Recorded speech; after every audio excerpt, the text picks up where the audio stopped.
Good morning all of you. बेटा पिछली class में हमने उत्कृष्ट और निम्नलिखित पर आधारित कुछ एग्जाम्पल्स हल किए थे और अब अपन 33 के एग्जाम्पल का तीसरा पार्ट ले रहे हैं, जिसमें एक फलन दिया गया एफ अक्स बराबर x-1 का होल स्क्वायर प्लस 3, अंतराल आपको दिया गया -3 और 1। निरपेक्ष उच्चतम और निम्नतम मान ज्ञात करना है, तो इसके लिए हम दिए गए फलन का अक्ष के सापेक्ष अवकलन करें। तो एफ डेश अक्स बराबर x-1 का होल स्क्वायर अवकलन किया तो अवकलन हो जाएगा 2 इंटू x-1 और 3 का अवकलन अपन करेंगे अचर राशि है वो क्या हो जाएगा 0। फिर उच्चतम और निम्नतम मान के लिए प्रथम क्रम के अवकलन के बराबर 0, एफ डेश अक्स बराबर 0 तो 2 इंटू x-1 बराबर 0 या x-1 बराबर 0, इससे आपको अक्ष की वैल्यू प्राप्त हो जाएगी 1। ये आपको यहाँ पर अक्ष का मान प्राप्त हो गया। अब ये जब आपको अक्ष का मान प्राप्त हो गया तो अक्ष का मान जब अपन ने ये प्राप्त किया है, ये जब आपका अक्ष का मान है इस अंतराल के अंदर, अंतराल के अंदर तो कोई मान है नहीं, इस अंतराल के अंदर ये एक ही विद्यमान है, तो अपन अक्ष बराबर -3 और अक्ष बराबर 1 पर दिए गए फलन का मान ज्ञात करें। तो एफ अक्ष का मान जब अक्ष बराबर -3 है, इसमें अक्ष की जगह -3 रखो तो -3 -1 का होल स्क्वायर प्लस 3 या -4 का स्क्वायर करोगे 16 प्लस 3 बराबर 19। इसी प्रकार से फिर एफ अक्ष का मान ज्ञात करें, हम अक्ष बराबर 1 पर 1 रखेंगे तो मान आएगा 1 -1 का होल स्क्वायर प्लस 3, ये 0 हो गया बराबर मान आ गया 3। तो एक मान तो आ रहा है आपका 19, एक मान आ रहा है आपका 3, तो इसका जो उच्चतम मान है वो तो कितना हो जाएगा 19 हो जाएगा और इसका जो निम्नतम मान है वो मान कितना हो जाएगा 3 प्राप्त हो जाएगा। तो निरपेक्ष से उच्चतम 19 और निरपेक्ष निम्नतम मान कितना हो गया 3 हो गया। फिर चौथा पार्ट है इसका,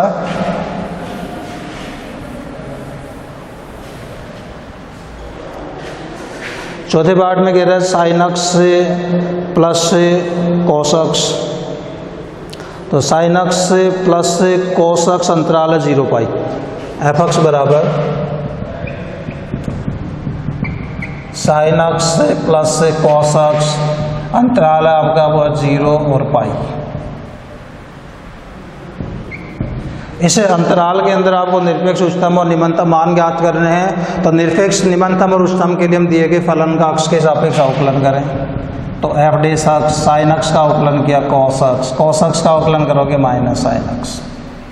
फिर उच्चतम निम्नतम के लिए प्रथम क्रम के अवकलन के बराबर 0 करें, तो जब एफ डेश अक्स बराबर 0 या मान हो गया कोस अक्स -साइन अक्स बराबर 0 या कोस अक्स बराबर हो जाएगा साइन अक्स, दोनों तरफ कोस अक्स का भाग ये दे देते तो ये मान हो जाएगा टेन अक्स बराबर 1 या कोस अक्स का जब भाग देंगे साइन अक्स बटे कोस अक्स टेन अक्स होगा, कोस अक्स में कोस अक्स का भाग दे दिया 1 या टेन अक्स बराबर 1 मान होता है 10 पाई बटे 4 का, तो अक्स बराबर मान क्या जाएगा पाई बटे 4। ये अक्स बराबर पाई बटे 4 उस अंतराल के अंदर विद्यमान है, तो इसको अपन लेंगे। तो अक्स बराबर 0 पर, अक्स बराबर पाई बटे 4 पर, अक्स बराबर पाई पर हम फलन का मान ज्ञात करेंगे। तो एफ अक्स जब अक्स बराबर 0 साइन 0 प्लस कॉस 0, साइन 0 का मान 0 कॉस 0 का मान 1 तो बराबर मान आ गया 1। फिर हम एफ अक्स का मान ज्ञात करेंगे अक्स बराबर पाई बटे 4 पर, इसमें फिर मान रखो साइन अक्स साइन पाई बटे 4 कोस अक्स कोस पाई बटे 4, तो साइन पाई बटे 4 प्लस कॉस पाई बटे 4, साइन पाई बटे 4 का मान 1/√2, कॉस पाई बटे 4 का मान 1/√2 बराबर 2/√2 बराबर मान हो गया √2। फिर ज्ञात करो पाई पर, तो अक्स बराबर पाई रखो अब इसमें sine pi plus cos pi, तो बराबर ये मान हो जाएगा sine pi plus cos pi, sine pi का मान 0 कॉस पाई का मान -1 बराबर मान आ गया -1। 3 मान आए बेटा +1 √2 -1। सबसे छोटा मान कौन सा होगा -1, सबसे बड़ा मान कौन सा होगा √2। तो निरपेक्ष उच्चतम मान बराबर तो हो गया √2, निरपेक्ष निम्नतम बराबर हो जाएगा -1। तो निरपेक्ष उच्चतम तो √2 आ गया और निरपेक्ष निम्नतम वो कितना आ जाएगा -1 आ जाएगा। फिर अगला उदाहरण है 33 तक है। 34 था।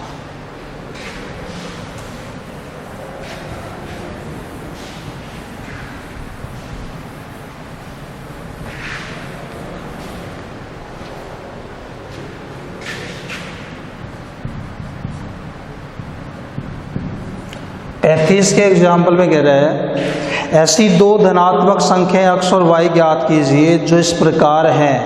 पार्ट ए में कह रहा है कि उनका योग 60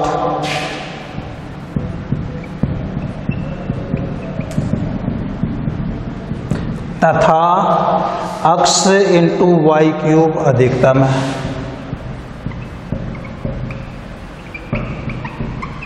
ऐसी दो धनात्मक संख्याएं ज्ञात कीजिए जिनका योग 60 हो और x इंटू वाई क्यूब अधिकतम है।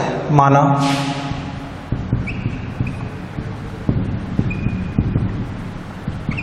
वे संख्याएं x तथा y है, इनका योग 60 है, तो दोनों का योग x प्लस वाई बराबर क्या हो जाएगा 60।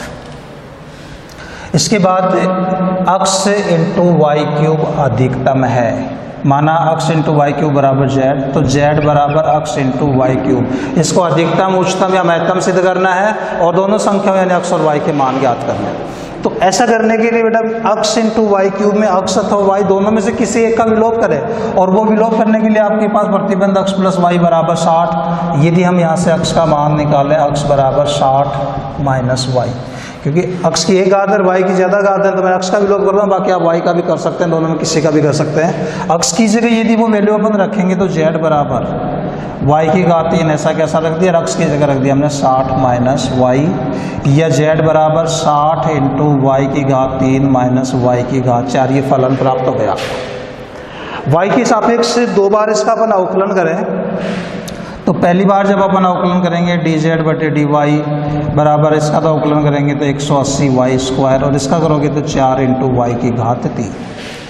दोबारा यदि हम इसका अवकलन करें तो दोबारा इसका अवकलन हो जाएगा d2z बटे dy स्क्वायर बराबर y स्क्वायर का 2y होगा, 180 से गुणा होगा तो ये तो जाएगा 360y माइनस 4y की घात 3 का करोगे 3y स्क्वायर, 4 से गुणा करेंगे तो 4 3 12y स्क्वायर।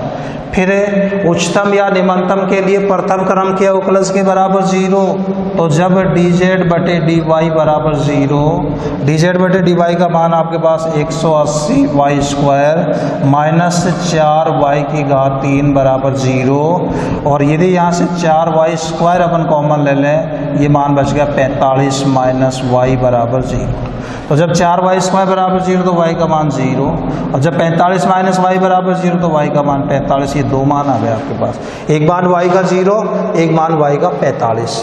अब ये मान हम द्वितीय क्रम के अवकलज में रखें, d2z बटे dy स्क्वायर, जब y बराबर 0 तो मान 0 आएगा द्वितीय क्रम के अवकलज में जब रखा तो, और तीसरे क्रम का जो अवकलज अपन करेंगे वो 0 नहीं होगा। d3z बटे dy cube not equal to 0 जब y इक्वल टू 0 हो, तो y बराबर 0 नति परिवर्तन बिंदु है। फिर अपन ज्ञात करें d2z बटे dy स्क्वायर का मान कब, जब y बराबर 45 हो। ये यदि द्वितीय क्रम के अवकलज में अपन रखें तो 360 गुणा 45 माइनस 12 गुणा 45 का स्क्वायर, और इस मान को जब आप सरल करेंगे तो इस मान को जब अपन सरल करेंगे तो ये मान कैसा आएगा, ऋणात्मक मान आएगा। तो ये लेस देन 0 आएगा और ये लेस देन 0 आएगा, तो y बराबर 45 पर z वो कैसा होगा, अधिकतम है। तो ये चीज़ तो सिद्ध कर दी हमने कि x इंटू वाई की घात 3 है वो कैसा अधिकतम है। फिर क्या ज्ञात करना है अपन को ज्ञात करना संख्या, यानी x और y का मान ज्ञात करना है। तो यहाँ y का मान तो 45 आएगा आपका, ये y का मान आप इसमें रख के x का मान ज्ञात कीजिए। तो x बराबर 60 माइनस 45 बराबर कितना हो जाएगा, 15। तो वे संख्याएं, इसलिए वे संख्याएं क्या हो जाएंगी आपकी, एक तो 15 हो जाएगी और एक क्या हो जाएगी, 45। ये उन दोनों संख्याओं का आपको मान प्राप्त हो जाएगा। फिर सेकंड पार्ट इसी के अंदर,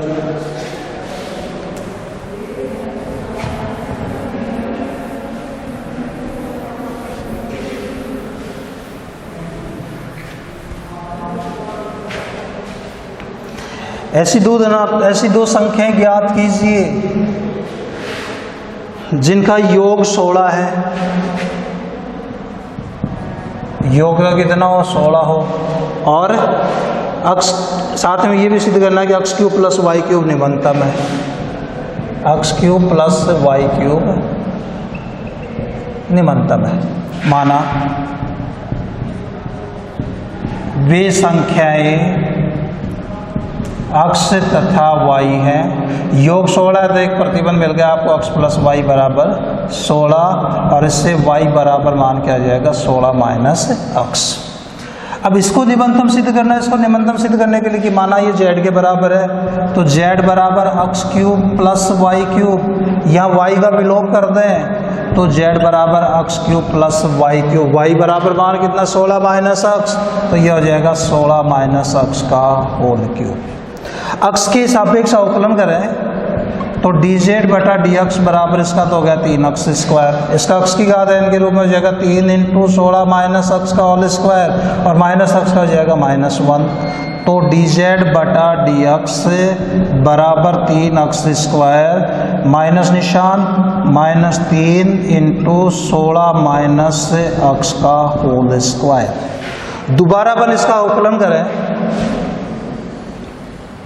और दोबारा अवकलन हो जाएगा d2z बटा dx स्क्वायर, 3x स्क्वायर का अवकलन करोगे 6x हो गया, -3 इसका x की घात n के रूप में करोगे तो हो जाएगा 2 इंटू 16 माइनस x, और माइनस x का करेंगे तो -1, तो d2z बटे dx स्क्वायर बराबर 6x, माइनस और माइनस हो जाएगा +6 इंटू 16 माइनस x। ये द्वितीय क्रम का अवकलज, या से भी लिख सकते हैं इसको d2z बटे dx स्क्वायर बराबर हो गया 6x, 16 को 6 से गुना कर दिया 96, और इसको गुना करेंगे माइनस का 6x, ये 6x से 6x कैंसिल हो गया बराबर 96, ये आपको मान प्राप्त हो जाएगा। अब अपन क्या करेंगे कि इसके द्वितीय क्रम के प्रथम क्रम के अवकलज के बराबर अपन 0 करें, प्रथम क्रम के अवकलज के बराबर 0 करके x का मान निकालें, तो प्रथम क्रम का अवकलज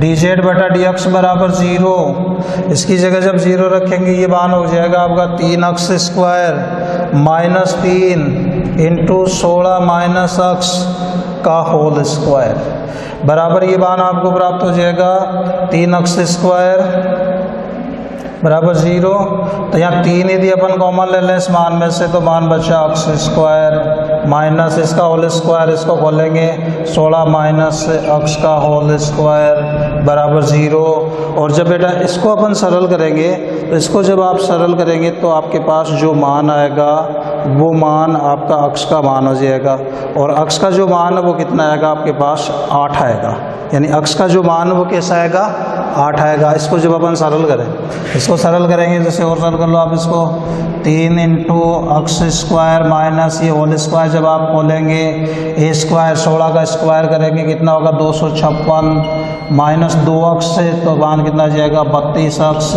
और प्लस का x स्क्वायर बराबर 0, या 3 into x square minus 256 plus का 32x माइनस का x स्क्वायर बराबर 0, x स्क्वायर से x स्क्वायर कैंसिल हो गया, 3 से गुणा भाग दे तो 3 का ये मान भी कैंसिल हो जाएगा, आपके पास मान बचा 32x माइनस 256 बराबर 0, या 32x बराबर हो जाएगा 256, x बराबर हो जाएगा 256 बटे 32 बराबर मान कितना आ गया 8। तो आपको x की वैल्यू प्राप्त होगी।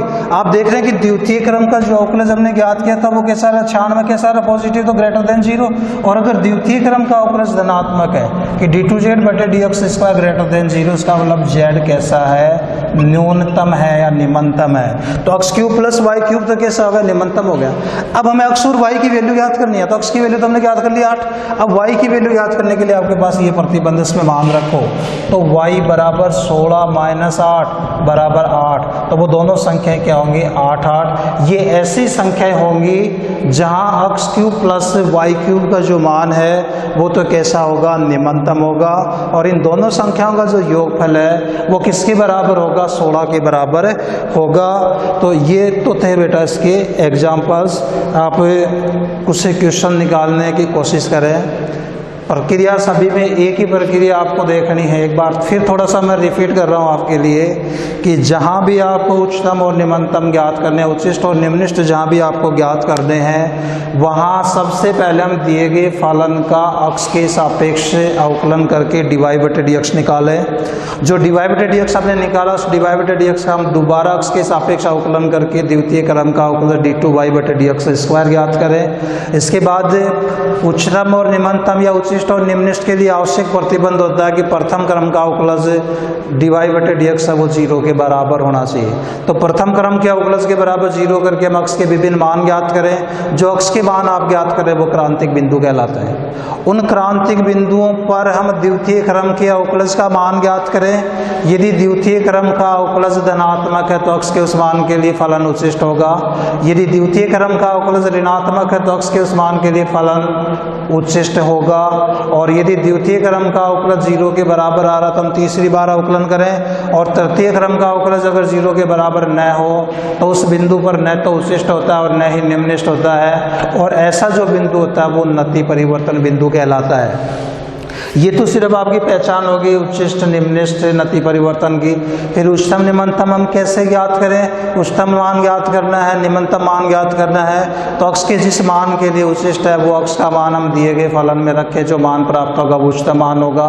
निम्नतम मान के लिए जिस अक्ष के जिस मान पर निम्निष्ठ है वो अक्ष का मान हम दिए गए फलन के अंदर रखें, और वहाँ से जो मान आपको प्राप्त होता है वो आपका निम्नतम मान होगा। इस प्रकार से हम उच्चतम निम्नतम मान ज्ञात करते हैं। और निरपेक्ष उच्चतम और निम्नतम मान के लिए मैंने बताया था कि एक फलन के अंदर एक से अधिक उच्चतम और एक से अधिक निम्नतम मान होते हैं, लेकिन निरपेक्ष उच्चतम और निरपेक्ष निम्नतम मान एक ही होता है। तो निरपेक्ष उच्चतम और निरपेक्ष निम्नतम मान ज्ञात करने के लिए हम दिए गए फलन का अक्ष के सापेक्ष अवकलन करें और प्रथम क्रम के अवकलज के बराबर 0 करके हम अक्ष का मान ज्ञात करें। जो अक्ष के मान आपने प्राप्त किए उन मानों में देखेंगे कौन से मान दिए गए अंतराल के अंदर विद्यमान हैं। जो मान दिए गए अंतराल के अंदर विद्यमान हैं वे मान हम ग्रहण करें, बाकी के मान छोड़ दें। और जो मान अपन ग्रहण कर रहे हैं वो मान और अंतराल के दोनों बिंदु, इन सब पर हम फलन का मान ज्ञात करें। और इन मानों में जो सबसे बड़ा मान आपको प्राप्त होगा वो तो होगा आपका उच्चतम मान, और जो सबसे छोटा मान आपको प्राप्त होगा वो होगा आपका निम्नतम मान। और ये कहलाएंगे आपके निरपेक्ष उच्चतम और निरपेक्ष निम्नतम मान। तो इस प्रकार से अपन उच्चतम निम्नतम मान ज्ञात करेंगे, उच्चिष्ट निम्निष्ठ की पहचान करेंगे। थैंक यू, धन्यवाद।